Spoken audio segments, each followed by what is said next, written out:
Voix un peu rock parce que je suis malade, mais je vais essayer d'en faire avec. Donc, nous avons vu avec Dr Khalloufi l'incidence de la drogue sur l'appareil respiratoire, avec professeur Abbassi sur l'incidence sur le système nerveux central et périphérique, avec le premier présentateur, c'est Dr Benidir, quelque chose comme ça. Donc, sur les organes nobles, surtout le foie, le cœur et tout, et tout. On va voir, vous allez voir avec moi, donc, Dr Adja, chirurgien dentiste à l'EPSP de Béjaïa, l'incidence de la drogue sur la cavité buccale. Donc, la toxicomanie est un fléau qui ne connaît aucune frontière géographique, sociale et d'âge. Il est sous forme de poudre, d'extrait de plantes, de gélules, de liquides. Les drogues sont inhalées, avalées, fumées ou injectées. Et chaque substance psychoactive a ses propres complications, ses propres conséquences, mais des complications communes existent. C'est le cas pour les manifestations bucco-dentaires. Donc, pour comprendre les conséquences sur la cavité buccale, il faut savoir connaître le rôle de la salive déjà, parce que c'est le principal mécanisme de défense de la bouche. Donc, c'est la salive. La salive est un liquide biologique qui baigne la cavité buccale, nécessaire pour le maintien d'une bonne hygiène bucco-dentaire. Elle humidifie les muqueuses pour les protéger et faciliter l'élocution. Comment dirais-je, et la déglutition, en lubrifiant les aliments pour faciliter la digestion. Elle exerce un pouvoir tampon dans l'équilibre du pH buccal afin d'éviter la formation de la plaque dentaire qui favorise les caries, les infections gingivales et parodontales. Le débit salivaire humain varie entre 500 et 1,5 litre par jour. En moyenne, c'est 0,2 à 0,5 millilitres par minute. Donc, avec un pH qui varie de 6,7 au repos et qui devient acide après stimulation, après avoir mangé, après contact d'aliments. Composé 99% d'eau, de sels minéraux, d'enzymes, de protéines. Donc, on va voir ensemble les incidences sur la cavité buccale. Le premier problème causé par les drogues, toutes les drogues d'ailleurs, c'est la xérostomie. La xérostomie qui est la diminution du débit salivaire. Donc, elle peut endommager la santé bucco-dentaire. C'est un effet secondaire courant qui s'explique directement par l'utilisation des substances psychoactives. Donc, on a les opiacés, les amphétamines, les barbituriques, les hallucinogènes, le tabac et surtout l'alcool, engendrant une diminution du débit salivaire, donc une sécheresse. La bouche devient sèche, la salive visqueuse, épaisse, collante et de couleur blanchâtre, ne remplissant plus son rôle tampon. Donc, il ne peut pas ramener un pH neutre à la bouche. Donc, la principale cause de la xérostomie, c'est la carie dentaire. Donc, suite au pH acide qui est dû à la dysbiose buccale, donc l'appétence majorée des boissons sucrées, des toxicomanes, parce que le sucre a le même effet sur le cerveau que les drogues, que les autres drogues, voilà. Donc le sucre a les mêmes conséquences sur les récepteurs cérébraux. Les associations utilisées à titre de diluant pour les drogues, comme l'alcool, l'acétone, le bicarbonate, donc tout est utilisé pour diluer les drogues, associées à l'hygiène bucco-dentaire. Donc les caries du toxicomane, il y a un signe presque, on va dire, quasi pathognomonique de la carie du toxicomane. C'est des caries... Non, donc... voilà, c'est des caries noires. Elles sont dures, de progression rapide. Généralement, ça commence des molaires. Elles évoluent vers les prémolaires et attaquent le bloc incisivo-canin. Donc, comme j'ai dit, c'est des caries, elles sont solides, elles sont dures, elles évoluent rapidement et massivement en quelques années. Donc, la personne va subir plusieurs pulpites à la fois, donc toutes les dents sont cariées. Donc, elle a mal à toutes les dents. Donc, la personne elle a mal à toutes les dents, plusieurs pulpites à la fois. Donc, les douleurs ils seront insupportables. La récidive, c'est des caries serpigineuses. Donc, dès que le dentiste traite une carie, il y a une autre qui apparaît à côté. Donc, quand la personne se soigne, donc il va voir son chirurgien dentiste pour les soins. Comme c'est des caries serpigineuses, donc il a toujours mal. Donc le patient accusera toujours le dentiste d'avoir mal travaillé. Parce que dès qu'il traite une dent, il y a une autre à côté qui apparaît. Il y a même des récidives de caries. Donc ce qui va l'amener à ne plus reconsulter les chirurgiens dentistes et va trouver refuge dans les antalgiques des drogues. La deuxième affection, donc suite aux caries non traitées, une hygiène buccale abandonner l'hygiène bucco-dentaire et manque de consultation chez le chirurgien dentiste.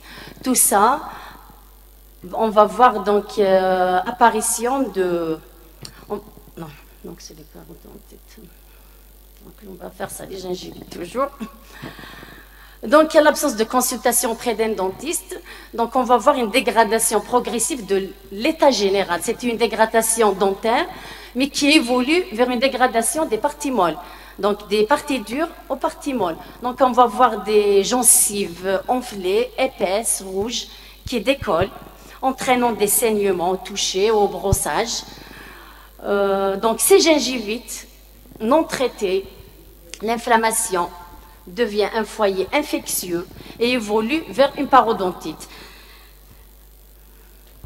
Les parodontites, donc, c'est des gingivites non traités, associés toujours à l'effet de drogue, à l'effet de la mauvaise hygiène. Donc, ce qui va donner des plaques, donc le malade va développer la plaque, elle est blanche au début, la plaque dentaire elle est blanche, mais après accumulation, elle change de couleur, elle devient de couleur noirâtre sous l'effet du tabac. Donc on observe le débit de saignement, elle a augmenté, donc on a des saignements récurrents, une destruction de l'os alvéolaire, l'os qui soutient la dent. Donc la dent, elle devient mobile, créant un espace appelé des poches parodontales. Les poches parodontales, c'est ça, c'est ce qu'on voit au niveau du collet et ça descend. À vrai dire, c'est plein de tartres et de débris alimentaires. Cliniquement, la mobilité des dents atteint une augmentation jusqu'à leur chute, parfois elle est spontanée. Donc, des mobilités de grade 1, de 0 à 1, à 2, à 3. Et au grade 4, on a une expulsion spontanée de la dent. Donc, parmi les autres affections ou conséquences de la drogue sur la cavité buccale, on trouve les lésions muqueuses buccales, les lésions cancérigènes. Il existe au sein de la population toxicomane une fréquence plus élevée de leucoplasie par rapport à la société générale, par rapport à la population générale. L'usage des produits de tabac augmente le risque de développer des cancers. Particulièrement, on voit la constitution de l'épithélium buccal, donc la prédominance, c'est les carcinomes. Au niveau de la bouche, on trouve beaucoup plus des carcinomes par rapport à l'épithélial de la bouche. C'est l'épithélial malpigien non kérato. Il n'y a pas de kératine, voilà, manque de kératine. Donc là, on voit par exemple une lésion cancéreuse de la lèvre. Ici, on voit un cancer de la langue, donc causé par le tabac. Ici, ce n'est pas une affection cancéreuse, mais elle est pré-cancéreuse. Là, c'est un consommateur d'héroïne, de cocaïne, les grands consommateurs de cocaïne, les drogues dures. Donc, chez un consommateur chronique de cocaïne, voir le mode de consommation de la cocaïne, il est inhalé, sniffé, Donc, elle cause une ischémie du septum nasal. Cette ischémie donc, aboutit à une nécrose de la muqueuse, puis perforation du septum qui peut même venir jusqu'à atteindre le plafond, le palais dur dans sa partie médiane, donc le palais dur de la bouche.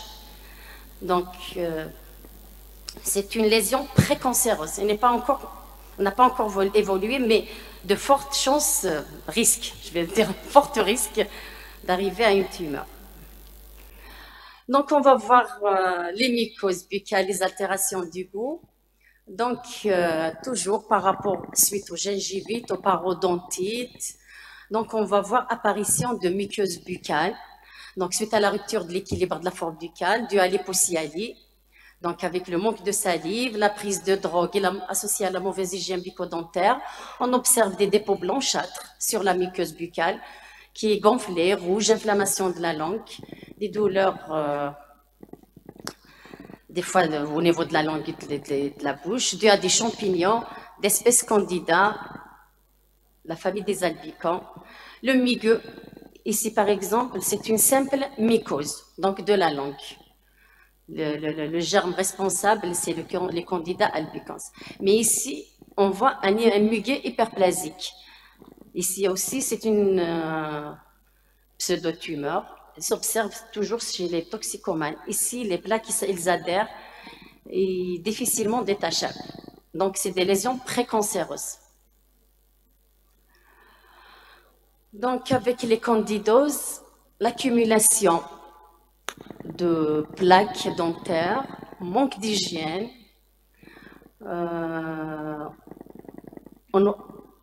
manque d'hygiène, donc on va passer à on va avoir une hallétose, donc l'usage des substances psychoactives associées à la mauvaise hygiène, généralement dans donc des gingivites, des parodontites, diminution du débit salivaire. Donc, là, on voit l'écologie buccale qui change. Donc, ça donne des odeurs nauséabondes au niveau de la bouche, surtout observées avec les alcooliques, par exemple, et les usagers de l'alcool et du tabac. Par exemple, chez les alcooliques, comme a dit le premier docteur, donc on trouve toujours comment s'appelle, le lendemain après l'éveillé avec l'alcool. Quand on veille avec l'alcool, donc on se réveille le matin avec une bouche qui sent l'alcool, parce qu'il a expliqué durant la première communication, il y a une partie donc qui est éliminée par le foie, l'autre par les urines, une par la sueur, mais il y a une partie qui est évacuée par la bouche. Donc, ce qui va laisser l'odeur nous suivre partout, l'odeur de l'alcool, même à se brosser ou utiliser des dentifrices très forts. Donc, après la hallétose, il y a des problèmes de mastication. Donc, une fois l'inflammation installée sur les muqueuses, qui sont épaisses et qui sont rouges, ça provoque des douleurs au niveau des langues, au niveau de la bouche en général. La mastication devient douloureuse, voire impossible. Avec les caries multiples, donc la personne va sentir des douleurs au chaud, au froid, à l'acide et le sucre. Donc, ce qui rend la personne vulnérable quelque part à l'alimentation. Donc, il ne va pas manger.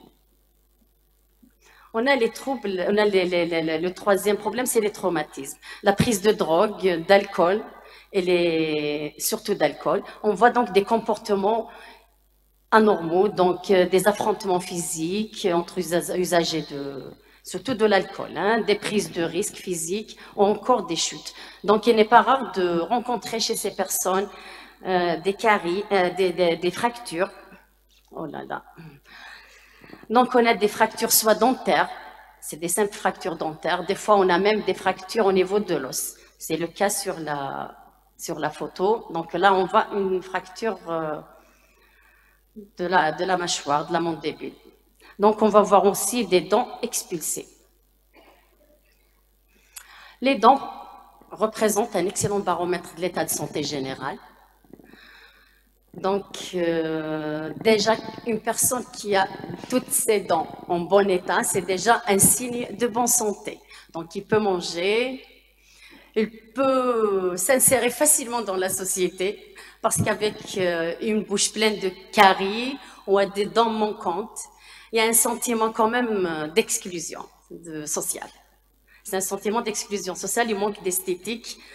Donc, pour la prise d'un patient addict, le chirurgien dentiste doit prendre des précautions à l'égard de stress. Les personnes addictes, les personnes sous l'effet des psychotropes, c'est des personnes beaucoup plus stressées, anxieuses. C'est des personnes anxieuses. Donc, le dentiste doit assurer des séances de courte durée pour les soins. Il y a l'usage des anesthésiques. Donc, pour arriver à une anesthésie, une bonne anesthésie lors de la prise en charge d'un toxicomane, le chirurgien dentiste se voit utiliser des quantités quand même un peu plus supérieures utilisées que chez la personne sans addiction. Par rapport au traitement suivi, là nous avons deux cas. Le cas par exemple, c'est des maladies associées. Donc, un diabétique toxicomane ou un HTA, un cardiopathe. Donc, prendre en considération les traitements suivis par la personne ou s'il est sous sévrage. Donc, les traitements prescrits par son médecin lors du sévrage. Donc, les troubles de l'hémostase et de la coagulation, beaucoup plus, on les trouve chez les personnes alcooliques suite à la cirrhose du foie. Donc, ils ont un trouble de l'hémostase et de la coagulation. Et le risque infectieux, il est à prendre au sérieux chez les personnes qui utilisent les drogues par voie injectable. Parce que la plupart, c'est des porteurs de sida et d'hépatite. J'espère que ma communication a été très intéressante, au moins intéressante. Ça a servi à quelque chose. Donc, merci pour votre attention. Et arrêtons les drogues quand même. Merci, Dr. Adja, pour votre excellent